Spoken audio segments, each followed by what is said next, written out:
Hello दोस्तों, मैं हूं वलीद और आप देख रहे हमारे चैनल विजिट करने के लिए आपको शुक्रिया।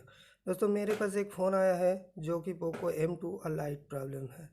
तो लाइट प्रॉब्लम जब भी कोई फ़ोन आता है तो दोस्तों सबसे पहले होता है कि हमें कनेक्टर के जिया लेना होता है। पहली अटैक यहीं से होगा। यहाँ पर देखिए, ये 3 सप्लाई यहाँ पर दिख रहा है और यहाँ पर ये CABC लाइन दिख रहा है 10 नंबर में। तो सबसे पहले क्या होगा कि हमारा कनेक्टर का जिया लेना होता है कि हमारा कनेक्टिविटी सही है कि नहीं है। देखिए, ये एनोड वाला लाइन था तो इसमें जीआर आ रहा है, तो जीआर उसमें थोड़ा गड़बड़ दिखा। और ये कैथोड वाला लाइन जो है, ये दोनों में जीआर है क्योंकि आईसी बैठा हुआ होगा। और ये 10 नंबर में आपको दिख रहा है कि ओएल है, मतलब ये लाइन लग रहा है कि कटा हुआ है। तो फिर कट कहाँ से हो सकता है वो भी हमें देखना पड़ेगा। तो देखिए, ये हो गया हमारा लाइट सेक्शन। लाइट सेक्शन का डायोड देखिए क्या कंडीशन है। और यहाँ पर बूस्ट कॉयल और कैपेसिटर और आईसी, इन सारी चीज़ का हालत देखिए, बहुत काम हुआ है इस जगह पर लग रहा है। यहाँ पर नोच पॉइंट का मैंने एक मार्किंग कर रहा हूँ ताकि पता चले कि हमारा आईसी का नोच पॉइंट इधर है। तो हो सकता है कि लाइट आईसी किसी ने गलत तरीके से बैठा हुआ होगा, उल्टा बैठा हुआ होगा। तो हमें एक बार देखना है बॉन्डियो में जाके। तो यहाँ पर सप्लाई लाइन दिख रहा है, नोच पॉइंट नहीं दिख रहा है। तो दूसरा पेज हम खोल लेते हैं, एक बार इसमें देखेंगे कि समझ में आता है कि नहीं। तो इसको एक बार जूम कर लेते हैं। तो यहाँ पर उतना आसानी से समझ में नहीं आ रहा है, एक बार जूम आउट कर लेते हैं। उसके बाद देख रहा है कि यहाँ पर है नोच पॉइंट जैसे लग रहा है, मतलब ये आईसी भी उल्टा बैठा हुआ है। डायोड तो ख़राब ही है और फिर आईसी भी उल्टा बैठा हुआ है। तो हमें क्या करना है, लाइट आईसी डायोड को रिप्लेस करना होगा। हो सकता है कि लाइट आईसी को एक बार रिवॉल्व करके बैठा सकते हैं। तो ये डायोड का किस तरफ दाग चिन्ह होगा ये पता नहीं चल रहा है। तो एक बार हम डायोड को दूसरा पेज में इधर है इसका दाग चिन्ह, मतलब इसको, ये वाला लाइन को हमें देखना है। तो हम यहाँ से डायोड को भी उठाएंगे, आईसी को भी उठाएंगे। ईएमएमसी को एक बार शील्डेड कर देते हैं ताकि ईएमएमसी ख़राब ना हो जाए हीट लग के काम करते हुए। तो आईसी को हम यहाँ से उठा लेंगे और साथ में डायोड को भी हम यहाँ से रिप्लेस कर देंगे। तो यहाँ पर हम सर्किट में चलते हैं। ये तो ग्राफिक सेक्शन है, लाइट सेक्शन में आ गए हम।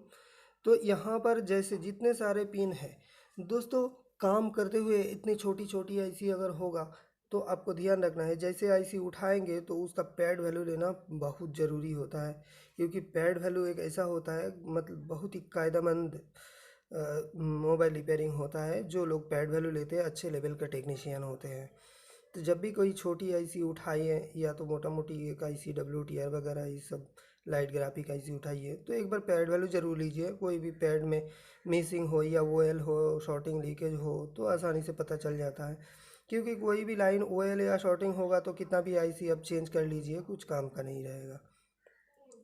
तो मैं यहाँ पर एक बार जो डायोड है, डायोड को एक बार हम मेल्ट कर देते हैं 183 PPD से। क्योंकि एक बार कोई भी कंपोनेंट आप उठाओ तो बैठाने के समय में PPD से बैठाना चाहिए ताकि जल्दी से बैठ जाए, जल्दी से उड़ जाए। यहाँ पर कैपेसिटर का भी हालत ख़राब है, अभी देखेंगे चलता है कि नहीं। अगर नहीं चलता है तो डायोड को, कैपेसिटर को भी हमें रिप्लेस करना होगा। तो सबसे पहले यहाँ पर ग्राउंड है और ये भी ग्राउंड होना चाहिए और ये भी ग्राउंड होना चाहिए। तो ये तीनों ग्राउंड है, हम बोर्नियो में देखे हैं। तो यहाँ पर तीनों ही ग्राउंड है, तो कोई दिक्कत नहीं।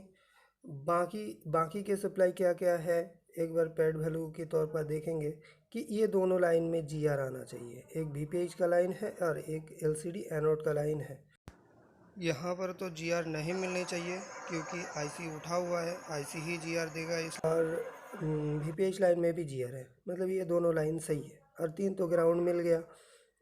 अब फिर ये वाला लाइन देखेंगे और बाकी के जितने सारे लाइन हैं, सारे लाइन में जीआर आना ज़रूरी है क्योंकि बाकी के सब लाइन सप्लाई लाइन है। तो हम एक बार यहाँ पर जीआर लेते हैं। तो देखिए, यहाँ पर कोई जीआर नहीं है, ओएल है। तो हो सकता है कि ये लाइन कटा हुआ है इसीलिए लाइट नहीं आ रहा। ये भी लाइन ओएल है, हो सकता है कि ये दोनों में से एक लाइन या तो 2 लाइन में ही गड़बड़ हो, इसीलिए हमारा लाइट नहीं आ रहा होगा। तो एक बार यहाँ पर जीआर तो है, यहाँ पर जीआर है, यहाँ पर जीआर है, और यहाँ पर भी जीआर है, और यहाँ पर भी जीआर है। सारे जगह पर जीआर आपको देखने को मिला।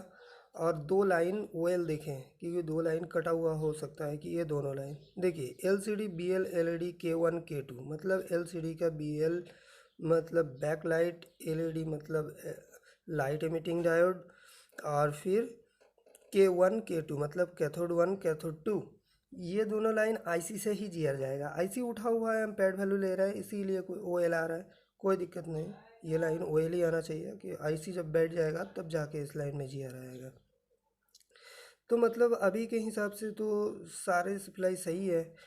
तो हमें क्या करना चाहिए, एक बार इस टाइम हमें आईसी को रिवॉल्व करके बैठाना चाहिए। तो चलिए हम आईसी को एक बार रिवॉल्व कर लेते हैं। और दोस्तों अगर आपको रिवॉल्विंग नहीं आता है, रिवॉल्विंग करना मस्ट है चिप लेवल काम करना हो तो।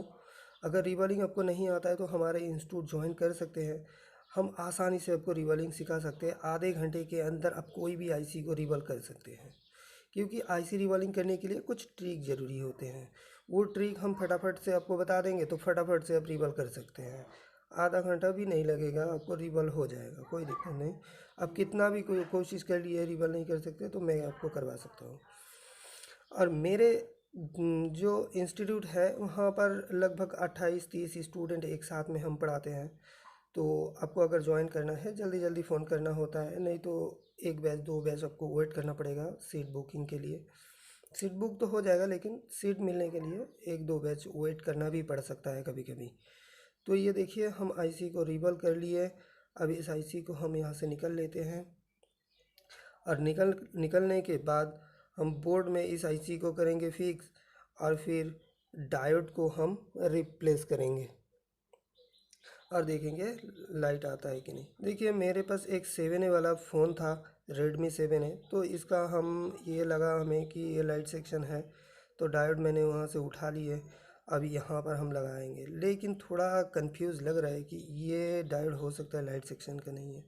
तो एक बार बॉर्नियो में चेक कर ले रहे हैं कि ये डायोड लाइट सेक्शन का है कि नहीं। क्योंकि दोस्तों लाइट सेक्शन में कंपोनेंट, लाइट सेक्शन में 16 से लेके 50 वोल्ट तक हो सकता है। क्योंकि लाइट सेक्शन में जितने सारे कंपोनेंट लगते हैं 35 वोल्ट 50 वोल्ट की कंपोनेंट लगते हैं।